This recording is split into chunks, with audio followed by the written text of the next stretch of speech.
Nebraska is home for the Strategic Command, responsible for the nation's nuclear forces. When terrorists attacked America, the men and women stationed at Offutt Air Force Base found themselves playing an unexpected role in history. For the first time, they share their stories.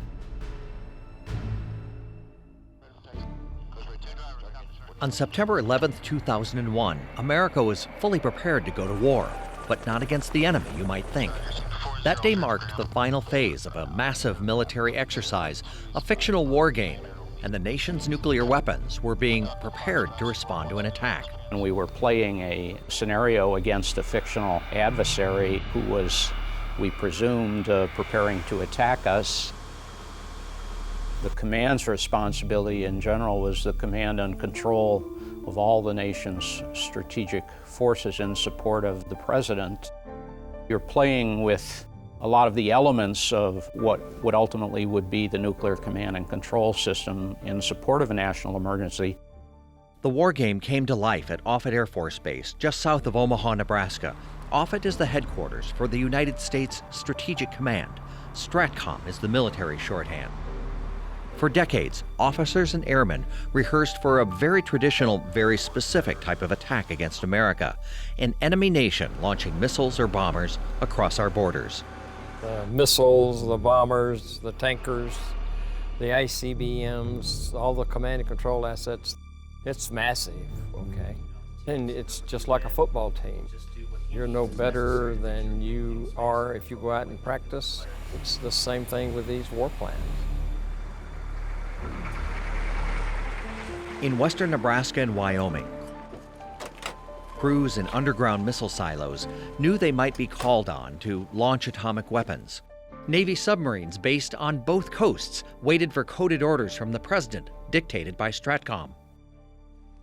In Louisiana, airmen loaded live nuclear weapons onto massive B-52 bombers preparing for takeoff. It was a controlled exercise and an attempt to demonstrate that you have the ability to generate your forces to a higher state of readiness. At a strategic location in Nebraska, Al Buckles and his war game team set up a temporary command center in anticipation of Offutt being destroyed as part of this practice for war. If it goes away, how am I going to still maintain all the command and control required over these forces and make sure the president can direct these forces to do what he desires them to do at the time and when he chooses to have them do it. A lot of our command and control systems that in peacetime are normally not on alert were at a much, much higher state of alert. And on September 11, 2001, America's prepared to take on a fake nuclear war. We were ready. We were totally ready. We then get some feedback from STRATCOM headquarters that, hey, they just had an airplane hit the World Trade Center. I get up as usual, got out of bed, got ready, went into work for pre-mission planning, got together with the crew, everything was normal. It just really started out as a normal day. It was a Tuesday, I remember that distinctly. Tuesday's our lightest mail day of the week. It was pretty much a normal day. I got into work a little bit later. Catching up on paperwork. We were just finishing STRATCOM exercise. I keep thinking from the time that I left the hospital to the time I arrived at the base theater, which is maybe 2-3 blocks, things just changed. Offutt Air Force Base is also the home of the 55th Wing. That's the group flying reconnaissance aircraft gathering intelligence for combat missions. At the same time, security was important, but somewhat casual. We used to have stickers on our cars. And so, you would drive up to the entry gate, and before 9/11, they'd have the little sticker, they'd wave you on in. When I got to Offutt in '97, I recall there was no fencing, there were no gate guards, there were no gate shack. You just drove to work. The force protection conditions, or threat cons back then, that's our way of defending the base and increasing it for heightened security. Ranging from a normal day alpha to a high-risk delta, when a war game is underway, base security rises a notch, all part of the practice. Everything from checking IDs 100% everybody that comes through the gate, to full-up combat gear, to anything in between.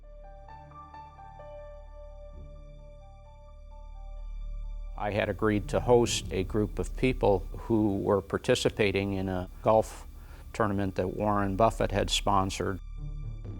Somewhere around 7:45, 7:50, I guess, I got a phone call from our command center, a notification that a plane had hit the World Trade Center.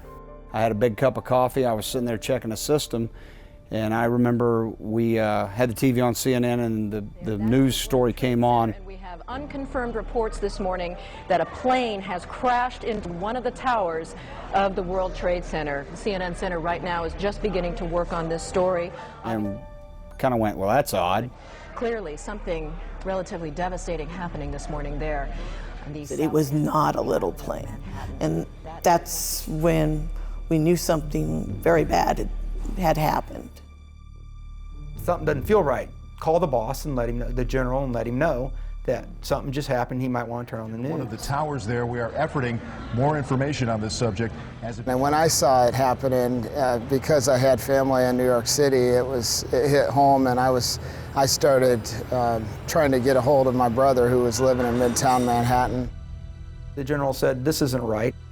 What does my threat working group have for me? Is there something that we've missed?" One of my coworkers, she screamed. I remember she screamed and said, "Oh my God," and I turned around and looked in time to see the fireball hit the second building as the plane had already entered. Another plane has just hit another building, flew right into the middle of it. Explosion. Just chaos everywhere. My God, it's right in the middle of the building. This one into the east tower. Yes, right in the middle of the building. At that point, it was obvious that we were, to some degree, under attack.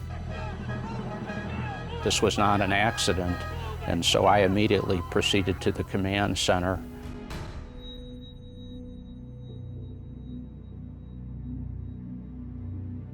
It was surreal. This can't happen to us. We are the lone military superpower left in the world who would dare do something like this against the United States of America. One of my employees, he says, "I'm leaving." And I asked him why. And he said, "I'm not going to die here today." If he was that distraught, if he's that upset about being in the building, I said, "Go home." I didn't need that. None of us needed that at that point.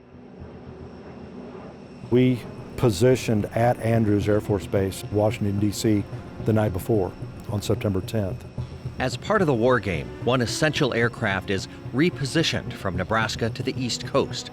The Doomsday plane, or more officially, the National Emergency Airborne Command Post, remains on standby, the place the nation's war plans can be carried out even if an enemy destroys the Pentagon or STRATCOM. You never know when you're going to be called upon. And the exercise scenario is for us as maintainers to ensure the aircraft is obviously ready and to respond when there's a klaxon to launch the aircraft. My first impression was this is part of the exercise. Didn't have any news or television on, so not knowing anything else, I'm believing that this is strictly exercise purposes. At that time, we didn't know how many planes were involved. This has taken place, on the eastern seaboard where we were. And we're at a pretty high profile location. Someone's obviously attacking, but where are we going from here? Are there going to be additional attacks? Everyone's buckled in their seats, sitting down, ready to go. You never want to be caught on the ground, so the decision was given to launch, and we'll figure things out from there. So we decided to launch. Throttles forward, we're taxiing out, ready to go. We're still climbing, and the pilot came on and said 10 o'clock low. We looked out, you could see the fireball coming up from the Pentagon. There are obviously heavy casualties at the Pentagon. There have been... It was heart-wrenching to see that. At the same token, knowing that we were in the air to help prevent any future portions of that. This was real at this point. Shake you up a little? It did. And shook a lot of people up. How could you tell? By the color of their skin. They were a little pale, a little white. This is it. This is really what we practice for. This is what we play for. This is all about us. The Airborne Command Post set a course back to Nebraska. At that same moment at Offutt Air Force Base, the crew of an RC-135 prepared for their own routine training exercise. Everything was normal. We went out to the jet, pre-flighted the jet, and started heading out on the taxiway. We got to the end of the runway. The pilot revved up the engines like we were going to take off, and then he just killed him. It was just instant silence. And he got told, stop, do not go any further. There was a lot of garble over the radios. I think at one point in time I heard something about the Pentagon burning, and that's when it really struck us what's going on.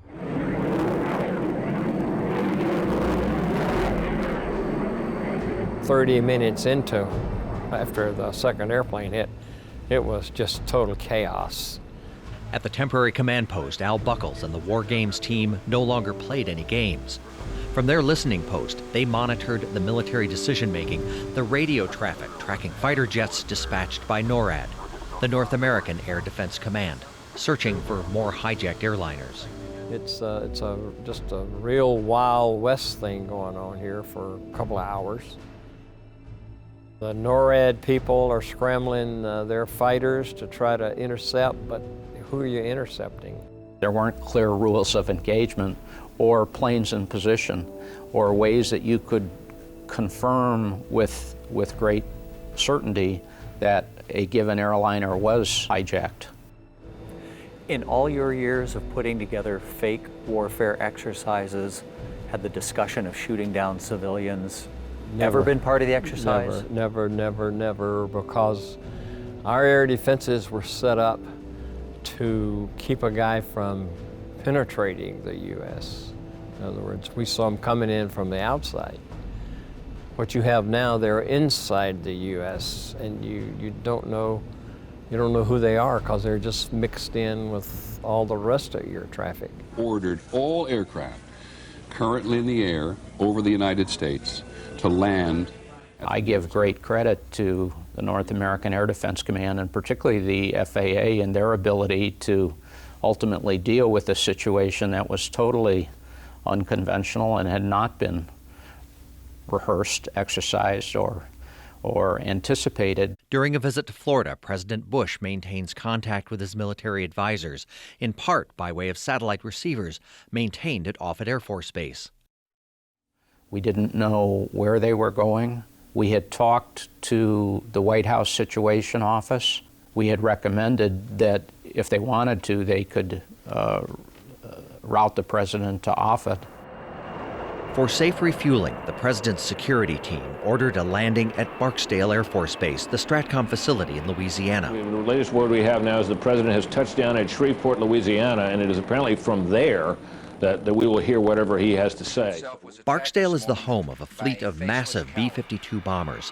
Hours earlier, pilots and crews had prepared for war games coordinated out of Nebraska. Can you imagine the president landing at Barksdale and looking out and seeing all of these airplanes and saying, geez, what's this? And this is, sir, this is your nuclear arsenal. It's on alert, ready to go. With the exercise scrubbed, the Stratcom crews at bases across the country faced a task unlike any they had ever faced before: secure the live nuclear weapons prepared for the war games and do it fast, get them out of harm's way. You don't know that there isn't an airplane headed to dump itself right on Barksdale Air Force Base in the midst of all of these loaded airplanes of nuclear weapons, the old kamikaze approach of airplanes. The commanders are out trying to ensure they don't let anything happen to their weapons. And at that secret location where the temporary Stratcom command post was set up for a pretend war, a National Guard helicopter arrived to deliver Al Buckles to the real underground command post where a different doomsday unfolded. We weren't sure what was going to be targeted, if Offutt was next or if there was something else that was going to happen. And so we started building people for security detail to ensure our buildings were safe. Guys and gals in full combat gear at the gates for a while, and 12-hour shifts, and you knew it was really serious because I lived in housing at the time. They put up barriers and you had entry control points into housing, something that's I can't ever remember when it was last done. I know that when we did come back to the hospital, we weren't permitted to leave. That was made very clear. No one is allowed to leave, that we're in Delta. Wow, why are we in Delta? There was so much stress, you know, uncertainty, unknown, and I was like, I got to keep everybody busy. I got to keep myself busy. So we took a cart, went down to the STRATCOM mailroom. And this is when we first found out the building was going to be evacuated. I heard this voice, "What are you doing here?" You know, I turn around and I look, and there's this Marine Lieutenant Colonel coming down the hall. He's a big man. He says, "What are you doing here?" And, you know, I think my nerves were on edge. And I said, "I work here." You know, it was the first thing come out of my mouth. "I work here. You know, you are not supposed to be here." We got to the elevator and got in, shut the doors, and he was still talking to us. And Jim looked at me and he said, "Oh, I think you have ticked him off." Open communication lines became a priority. Phone lines and computer networks on base blocked everything, but only the most essential traffic. The networks, we basically went in, we had what we called filters built in for folks that would be considered non-essential to fulfilling the mission. Those people were basically blocked from accessing the network to allow the folks that had mission-related stuff the maximum amount of bandwidth possible. Air Force One has taken off. President Bush being flown to an undisclosed location. We're told all Air Force One was on the move again. Word came to STRATCOM, get ready.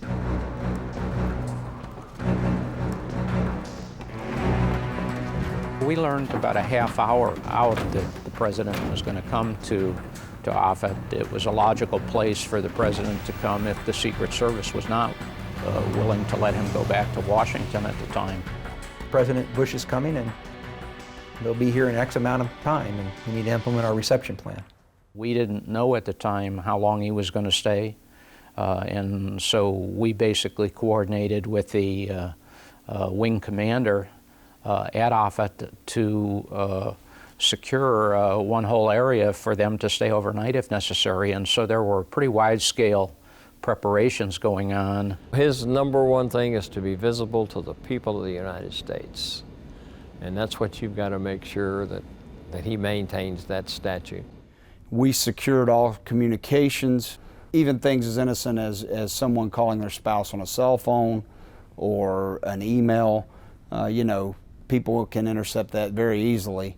And at that time, you know, we didn't know who was doing what in this country.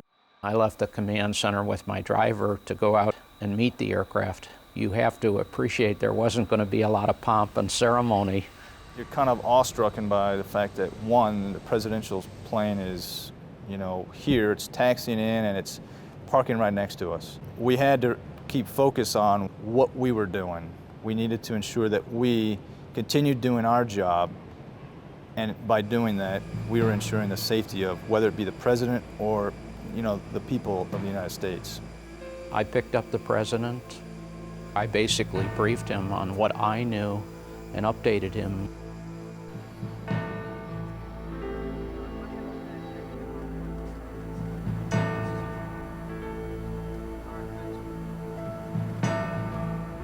I made the decision that it was senseless to go into the front entrance of our command headquarters and then walk a large distance downstairs when that really is much more readily accessible by a non-traditional means, which was a fire escape. A spiral staircase that goes straight down for 75 to 80 feet. You're just spiraling down a staircase. All of the screens are energized and displaying various pieces of information. I think from the president's standpoint, it was probably pretty eye-opening. Very large room with 8 by 8 screens, all in glory color, showing everything that's going on that we can get our hands on. President sat down and I briefed him on each of the screens and what each of the screens was displaying. Well, we had the picture of all the FAA airplanes that's in the air and how many of those they were coming down. What's the state of readiness for all the rest of the forces in the U.S.? We probably only spent 15 minutes in the command center, and then we proceeded into the video teleconference room. Everybody in that area has all the highest clearances in the world, okay? But not everybody has a need to know what goes on. I do not know what went on in that room. You don't even ask to know what goes on in that room. Only half a dozen photos have been released by the White House from that day. This is one of them. In the picture you see the President, Mr. Andy Card on his left, and me on the President's right. Meese listened as the President's top advisors reviewed the likely suspects behind the attacks and the status of American security. Most of the discussion really focused on the importance of and the desire of the President to get back to Washington, to reassure the American people, reinstill confidence. On the tarmac at Offutt, flight crews wait for their orders. It's possible the President will switch planes, leaving Air Force One for the battle-hardened Airborne Command Post. Because our aircraft is more of a workhorse than, let's say, the President's aircraft, which is more of like a limousine in a sense. So we're preparing for all scenarios. By this time, they had cleared him to come back to Washington. So he came out, shook some hands, thanked people. We did not take him back up the 75-foot staircase. He went out the regular way. We got a call that said he's leaving. That's it. Because STRATCOM handles that. We were handling wing action support, and we said, fine, we refuel the aircraft and get him out of here. I thought it was important that he went back to the seat of government. I think that is critical. That's where he belongs. We had our marching orders at that time. We knew that the Pentagon was functional, but we still had, a job to do. We were going to take off first, basically be a decoy for the Air Force One on the way back to Andrews Air Force Base to protect the President. When did you find out the President was going to be arriving? After he left. I believe we saw his plane leaving. It's like, and then I heard it later on the news. So I really kept that very, very undercover, very hush-hush. Did you recognize that you were looking at Air Force One? It's not like any plane that's left here before, so yeah. I'll never forget this. The skies were just crystal blue, and there were no contrails in the sky, and just kind of took me back just to realize that, hey, this is serious. This is really serious. We are the only aircraft besides the President's aircraft that is flying today. On the trip back to Washington, fighter jets flew at the wingtips of Air Force One and its decoy. Already the face of the new enemy was taking shape, and that meant the lives of dozens of airmen and officers at Offutt would change dramatically. Even before the President arrived, the word began to circulate. And pack your bags, you're deploying. You're going to go somewhere to do some job. Your job on a jet.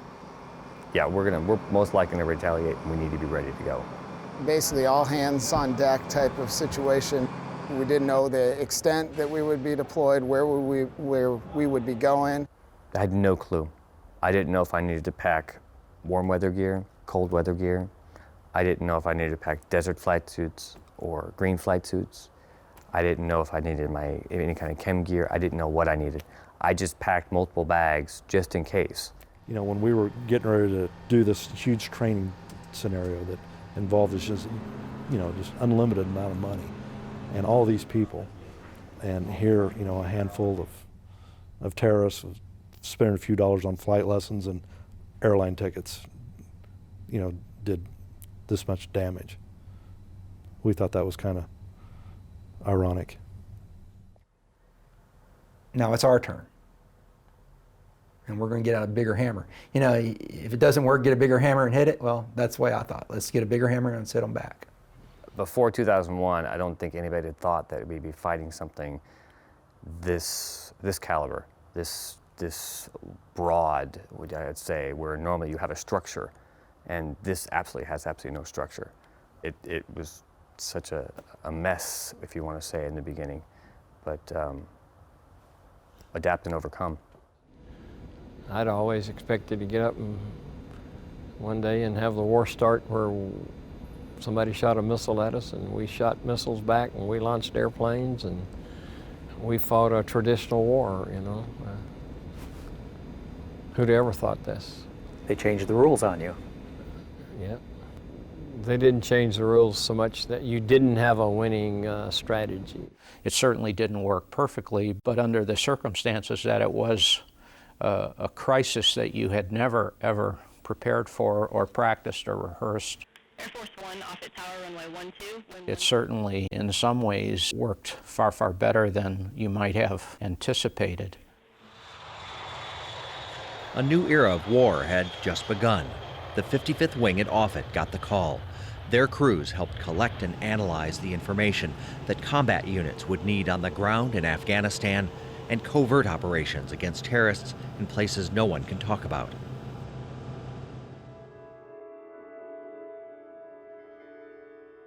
So frantic were those early hours, what actually happened that day didn't fully sink in right away. My brother was at the Pentagon at the time.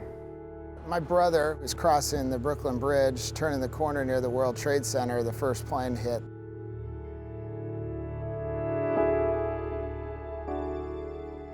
I knew roughly where the plane hit the Pentagon, and I have a lot of shipmates that were working in the Pentagon.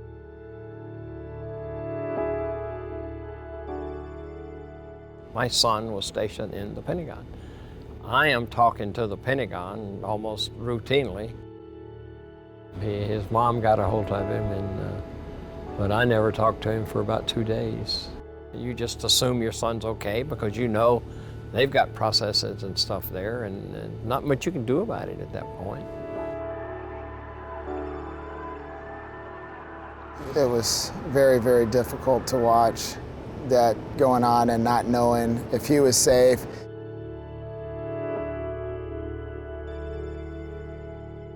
I remember coming home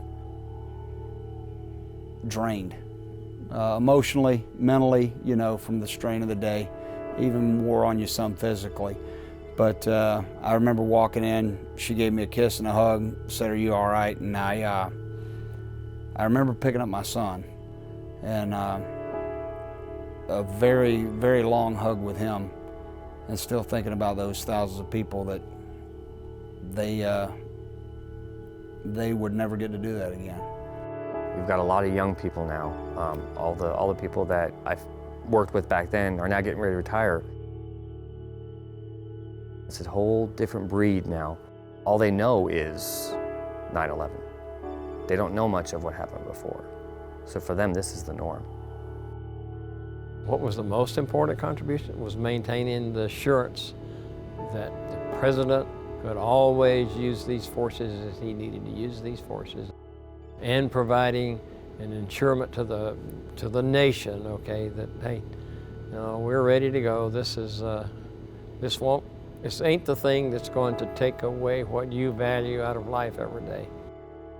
If any adversary thought that now was the time to maybe take advantage of a wounded United States, all they had to do was look at STRATCOM and say, hey, today's not the day, guys, you know, because they're still sitting there and ready. It didn't faze them a bit, you know. They're ready to go.